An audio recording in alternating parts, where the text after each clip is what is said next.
In a year where we have so many reboots and sequels and even prequels now with Furiosa and Mad Max Saga, is this film one too many for audiences to go and watch at the cinema? This film comes out in a window between Dune Part 2, which did very well at the box office, and also Deadpool and Wolverine, which looks to be on course to be 2024's biggest blockbuster. For many people, they'll have Deadpool booked in as their next cinema visit, so what's going to make them to watch Furiosa? Because there is a bit of a lack of urgency with this film because it's been painted with that prequel brush. You know, do I need to see this movie? Is it important to watch it at the cinema, or can I just wait to watch it at home? So for Furiosa, it is going to need some help from some positive word of mouth to get people in those seats. But I do expect premium screens like IMAX to do well, as that format does stand out more to audiences as a worthy investment thanks to the enhanced and specialized immersion. So as I said, Furiosa is a prequel, and it's a prequel to Mad Max Fury Road, which was an intense experience, and one which 9 years later I still have a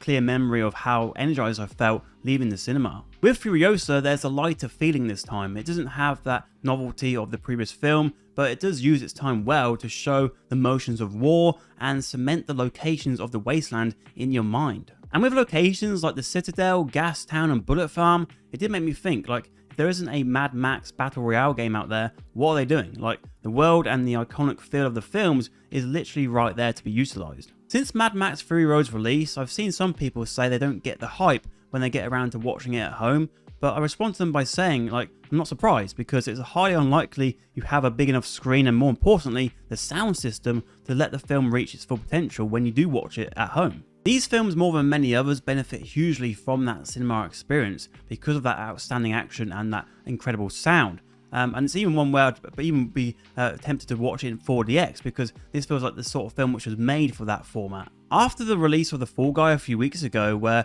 that film focused on the work of stunt performers, this film is a great example to show how pivotal they are when we see them executing these absolutely bombastic set pieces. The standout character from Mad Max Fury Road was Furiosa, and so when they announced they're doing an origin story movie about this character, I was very intrigued. In this film, we join Furiosa when she's still a young child, and we eventually see her fall into the wrong hands, which happens to be a great biker horde that's led by a warlord named Dementis. Chris Hemsworth plays Dementis, and he steals every scene he's in. He really has you in his grasp every time he speaks, and he does speak quite a lot. Hemsworth dons a different look here, and he really does show his ability to play an extravagant villain. And in the same way as Robert Downey Jr. in Oppenheimer, where you've played a character in the Marvel Cinematic Universe for so long, you now want to play a variety of different roles. And I feel like with both these actors, that's what they're going to be doing now, and I feel like this is a good first step for Chris Hemsworth. Alia Brown plays the younger version of Furiosa, and I thought she was very good.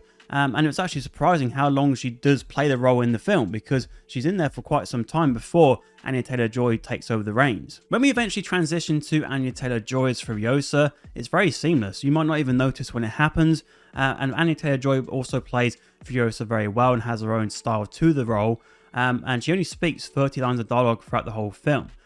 Which I think for some characters you'd be like, what's going on? But for this sort of film it works because she's playing that Mad Max role, and so you're not thinking throughout the film, where's Mad Max, because she is sort of taking over that position there in the movie.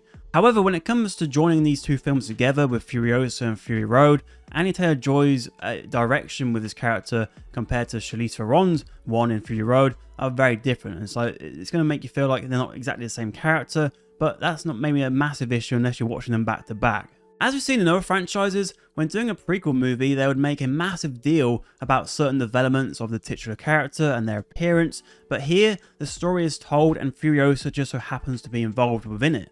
And it's how she changes from being just a pawn to becoming one of the most important pieces on the board that really keeps you interested. Immortan Joe returns here, and I just absolutely love seeing these two villains come to blows with each other. And there's one great shot of Joe and Dementis coming face to face. So many films just have the one villain, but when you do have two, and here we have these two tyrants, you can really notice each individual's drive much better as the differences between them become more apparent. Whereas with Fury Road, where we had this long sequence from A to B, here we have a lot more going on. Like, there's a handful of sequences that you can pick out and say that one of those were your favorite. And I feel like for those who questioned Fury Road's amount of story, there's much more story here. There's much more of this world being built up in this movie. And so it's not just A to B, it's also B to C and C to A. And so there's much more of a mixture going on here. The War Boys are also back in this film, but none of them here are given the spotlight quite like what we had with Nicholas Hoult in Fury Road. Oh, what a day! What a lovely day! There are though a couple of cameos in the film, both from people who found fame online, one being singer Shawn Millis, and the other being Quadden Bales, who went viral a few years ago regarding the bullying he went through at school. Furiosa is an outstanding visual treat, but there were several moments where the visuals do let themselves down and they do take you out of the scene, but luckily it's not that long after until you see something absolutely bloody awesome and you're right back in there. That was totally wicked! Furiosa is a lengthy film at just under 2.5 hours, and perhaps 10 minutes could have been shaved off. However, like with Dune Part 2 recently, you do have phases where you're aware you're watching this film for some time, but you're locked in for the ride and you don't care. This is what you're looking forward to. I've looked forward to seeing this film all year. I want to watch as much of this film as I can, which makes sense for it to be there. You know, the film should be as long as it needs to be. The film's director, George Miller, is approaching his 80s, but with this film it still shows that he has that enthusiasm and that will to create a world and a story where people can go there to escape to. And I think maybe, Fury Road might be his Empire Strikes Back, and this isn't maybe as good as Fury Road, but it's still a fantastic experience where I think people need to go and see the film, like see it in the cinema, because don't wait until it's back at home for you to watch on streaming, because you just won't get that same experience. When it comes to awards season, I expect this film as well as Dune Part 2 to do very well. It'd be interesting to see if this wins Best Sound Design, because the sound is so important for this sort of film, maybe more so than for Dune Part 2. So there'll be some quite feisty competition when it comes round to that next year. So yeah, Furiosa Mad Max Saga gets my seal of approval.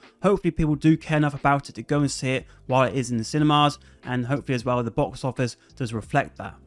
Well, that sucks! But where do you stand on Furiosa? Have you seen the film? If you have, did you like it? Did you not? Let me know all those thoughts down below. And if you want to see my thoughts on another movie on screen or a couple of my recent reviews.